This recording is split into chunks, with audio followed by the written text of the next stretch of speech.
बीड लोकसभा मतदारसंघात महायुतीच्या अधिकृत उमेदवार पंकजाताई गोपीनाथराव मुंडे यांच्या प्रचारात अजित पवार राष्ट्रवादी काँग्रेस पार्टीचे प्रदेश उपाध्यक्ष व अंबेजोगाई शहराचे माजी नगराध्यक्ष श्री राजकिशोर पापा मोदी यांच्यासह राष्ट्रवादी काँग्रेस पार्टीचे अनेक पदाधिकारी यांनी एकत्रित येत अंबेजोगाई शहरातील आदर्श कॉलनी कपिल गणेश मंदिर या ठिकाणी प्रचाराचा नारळ फोडून पंकजाताई मुंडे यांना विजयी करण्यासाठी शहरातून भव्य पदयात्रा रॅली काढली होती। बीड जिल्हा आणि बीड मतदारसंघातील लोकसभेचे उमेदवार पंकजाताई गोपीनाथराव मुंडे यांच्या प्रचारार्थ अंबाजोगाई शहरामध्ये आज महायुतीच्या सर्व घटक पक्षाच्या अंबाजोगाई शहरातील नेत्यांनी या ठिकाणी आज प्रचार फेरी आयोजित केलेली आहे। आदर्श कॉलनी या परिसरामध्ये ही फेरी आता चालू आहे। आमच्या पक्षाचे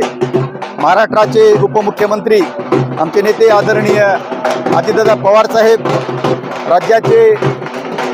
प्रदेशाध्यक्ष आदरणीय तटकरे साहेब आणि आमचे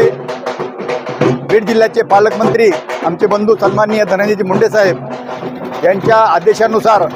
आज या ठिकाणी आम्ही सर्व राष्ट्रवादीची मंडळी आणि महायुतीचे सर्व घटक पक्षाचे सर्व नेते मंडळी आज शहरातील सर्व मतदार बंधू आणि भगिनींना विनंती करत आहोत की येत्या 13 तारखेला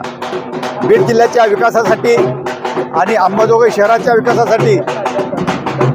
महायुतीचे उमेदवार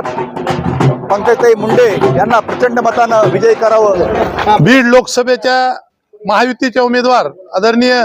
पंकजाताई मुंडे यांच्या प्रचारार्थ या ठिकाणी प्रचार फेरीचं आयोजन करण्यात आलेलं आहे। महाराष्ट्राचे उपमुख्यमंत्री अजितदादा पवार आणि बीड जिल्ह्याचे पालकमंत्री धनंजयजी मुंडे यांच्या नेतृत्वाखाली आज आम्ही सर्व कार्यकर्ते या ठिकाणी प्रत्येक घरी जाऊन प्रत्येक दारात जाऊन त्यांना या ठिकाणी महायुतीचे उमेदवार पंकजाताई यांच्या कमळ या चिन्हावर बटन दाबून विजय करा असे आवाहन करतोय। बीड जिल्ह्याच्या महायुतीच्या उमेदवार पंकजाताई मुंडे यांच्या प्रचारानिमित्त आम्ही आज अंबाजोगाई शहरामध्ये राष्ट्रवादी काँग्रेस पक्ष आणि भारतीय जनता पार्टी शिवसेनाच्या वतीनं आज आम्ही माननीय धनंजय मुंडे साहेब यांच्या नेतृत्वाखाली आज आम्ही महायुतीचे घटक म्हणून आम्ही महायुतीच्या उमेदवार पंकजाताई मुंडे यांच्या प्रचारानिमित्त